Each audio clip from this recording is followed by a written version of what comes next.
6 April বৃহস্পতিবার ভারতীয় জনতা পার্টির প্রতিষ্ঠা দিবস আর দলের 37তম জন্মদিন পালন করতে পথে নামল দক্ষিণ কলকাতা বিজেপি। নিতিন প্যাটেলের নেতৃত্বে মিছিল বের হয় এদিন। এছাড়াও উপস্থিত ছিলেন দক্ষিণ কলকাতার প্রথম সারির নেতৃবৃন্দ। বিজেপি নেতৃত্বের দাবি, বাংলায় বিজেপি ক্রমশ শক্তিশালী হয়ে চলেছে। পাশাপাশি মুখ্যমন্ত্রীর মন্তব্যেরও কড়া প্রতিবাদ করেন বিজেপি নেতারা। যখন থেকে আমরা ইউপি ইলেকশন জিতেছি আর আমাদের প্রধানমন্ত্রী নরেন্দ্র ভাই মোদী বলে দিয়েছে এবার নতুন ভারত গড়ে তুলতে হবে, সেই হিসাবে আমরা যারা ভারতীয় জনতা পার্টি কর্মকর্তা আর কার্যকর্তারা আমরা এবার চাইছি নতুন পশ্চিমবাংলা গড়ে তুলুক।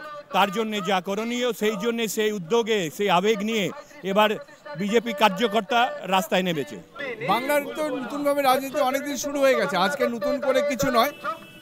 এখন যেভাবে আমাদের লোকেরা বিজেপিতে মানে সমুদ্রের ঢেউয়ের মতো চলে আসছে, তাদেরকে নিয়ে আমরা আরো আগামী দিনে এগোবার চেষ্টা করছি।